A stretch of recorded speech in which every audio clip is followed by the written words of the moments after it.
Aldeídos. O que são? Da onde vêm? Como dar nome? Como identificar? Logo mais no Explica a Química.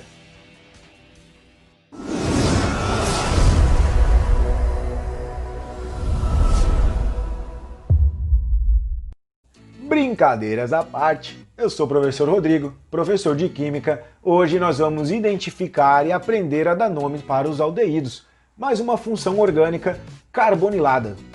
Vamos lá então. Qual é a definição de aldeídos? Aldeídos são espécies, são funções carboniladas. Mas a definição é que nós temos uma carbonila e esta carbonila ela vai estar ligada a um átomo de hidrogênio. Esta condição da carbonila estar presa a um átomo de hidrogênio, ou um dos hidrogênios, a carbonila, ser um dos substituintes, gera com que este carbono seja um carbono primário. A fórmula geral para os aldeídos é a seguinte: C≪OH.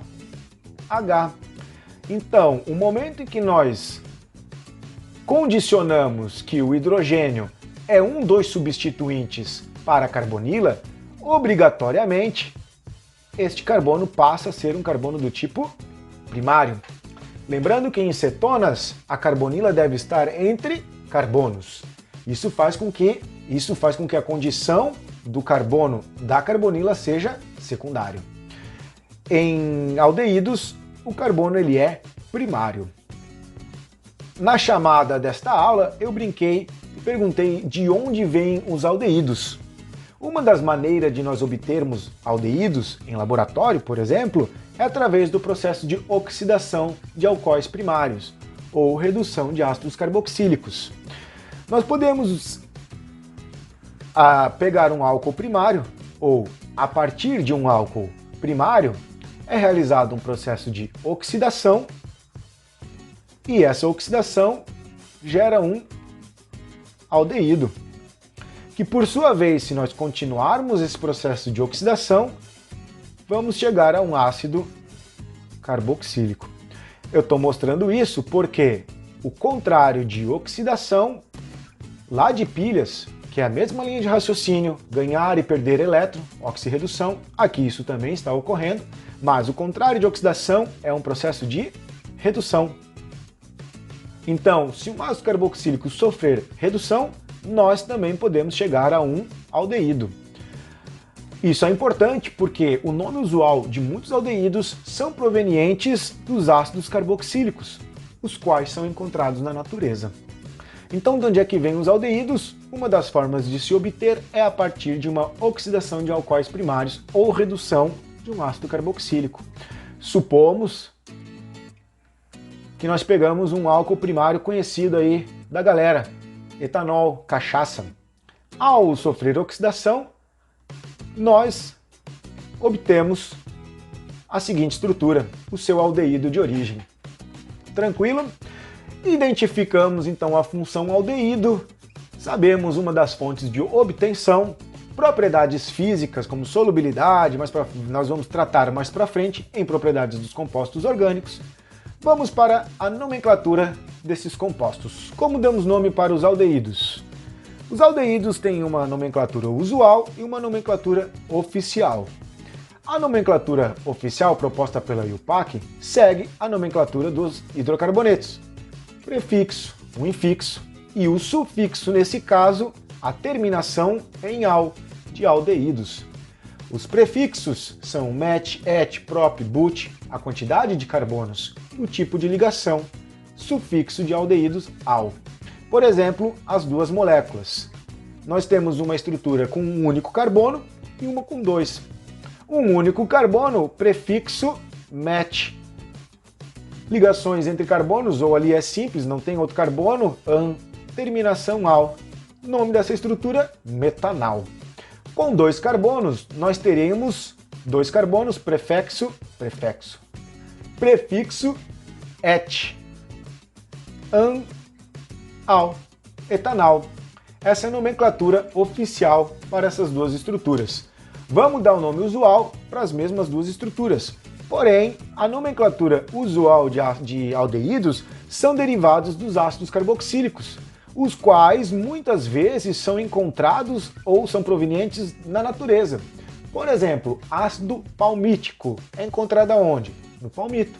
Ácido caproico, cáprico, na cabra.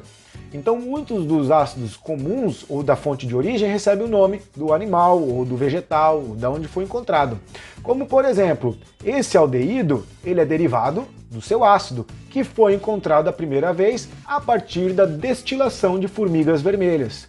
Se observarem, aqui é um OH. Essa estrutura não é de um aldeído, e sim do seu ácido carboxílico.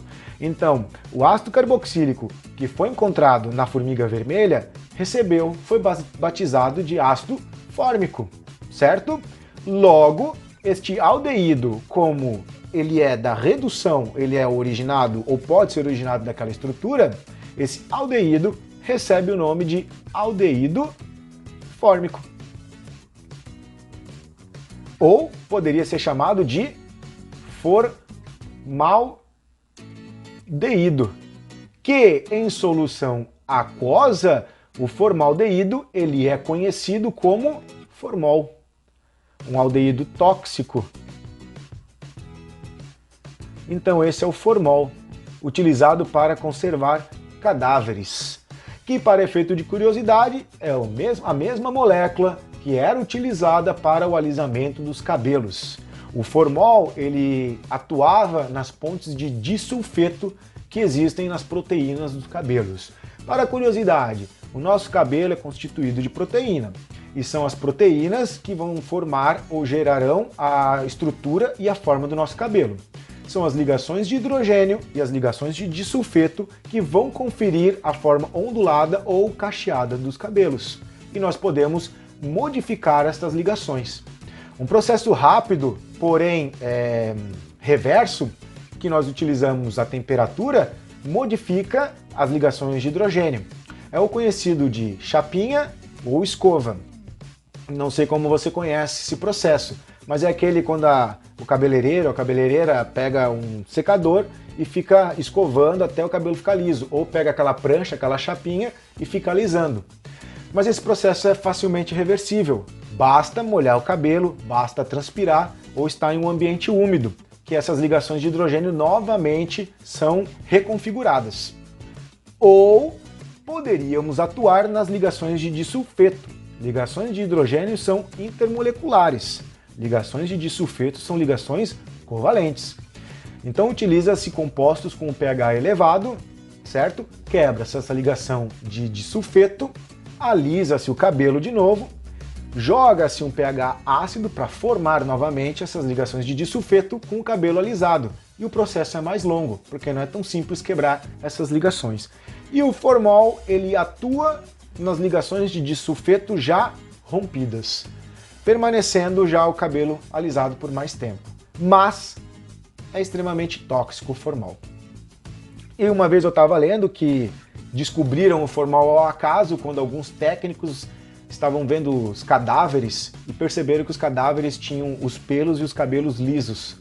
Então começaram a se observar e acabaram utilizando para o cabelo do dia a dia, para os seres vivos. O segundo aldeído.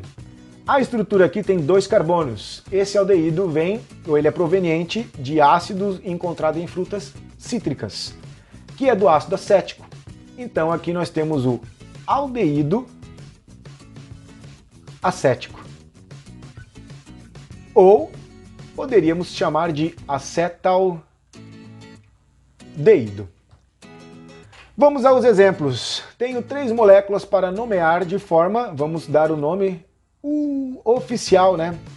A primeira molécula, ela é constituída de 4 carbonos, ligações simples e é um aldeído. Então, para essa estrutura, nós temos o but, que são 4 carbonos, an, que são as ligações simples, e al, que é a terminação de um aldeído, butanal. Agora, a estrutura abaixo, ela é ramificada. Nós vamos definir aqui, ó, uma cadeia principal. A cadeia principal, ela apresenta 1, 2, 3, 4, 5, 6 carbonos. e um radical preso a essa estrutura, um substituinte com 2 carbonos. Esse substituinte está ao carbono 4. Então vamos citar, lá no carbono 4, nós temos o substituinte, o radical etil. A cadeia principal tem 6 carbonos, hexa. As ligações entre os carbonos são simples, então usamos um infixo -an. E termina em -al porque a função orgânica é um aldeído, 4-etil-hexanal. O próximo é um dial, né? Tem duas carbonilas de aldeído nessa estrutura. E ao total de 1, 2, 3, 4, 5. 5 carbonos, pente. Ligações entre os carbonos an, pentan. Agora nós temos 2 aldeídos, um em cada lado, pentanodial. Essa é a estrutura. Para efeitos de curiosidade, o pentanodial é o substituinte do formol. Esse camarada é o glutaraldeído. Então, no lugar do formol, começou-se a usar o glutaraldeído, ou pentanodial. Porém, ele também é tóxico. Ele também apresenta uma certa toxicidade, certo? Agora nós vamos fazer o processo contrário. Vou dar 2 nomes e nós vamos montar a estrutura. Por exemplo, nós temos aqui o 3-etil-2-metil-hexanal. Hexanal são 6 carbonos, então 1 carbono, 2 carbono, 3, 4, 5, 6. Sumiu meu 1 carbono para lá. Então nós temos ali, ó, 1, 2, 3, 4, 5, 6 carbonos. Transformando essa estrutura em aldeído, coloco só um O aqui. Não há necessidade de eu colocar um H, porque fica subtendido se eu não represento o H. Porém, se eu quiser, eu poderia fazer assim, ó, e dizer que é um H ali. Tranquilo? No carbono 2, então, esse vai ser o meu carbono 1, né? Mais próximo do grupo funcional. O meu carbono 1, mais próximo do grupo funcional. Então, no meu carbono 2 eu tenho o metil. No carbono 3 eu tenho o etil. Pronto, nós temos ali o 3-etil-2-metil-hexanal. Propanodial. Prop, 3 carbonos. Então, e dial, 2 aldeídos, um em cada ponta. Então seria um O, dupla CH. Um carbono. O segundo carbono. E agora nós estamos botando o terceiro carbono e o segundo carbonila do dial. Então nós temos aqui o propanodial. Tranquilinho? Eu espero que vocês tenham entendido, identificar os aldeídos e como nomear esses aldeídos. Qualquer dúvida, manda um e-mail, comenta aqui embaixo, chama lá e muito obrigado pela sua atenção. Até mais!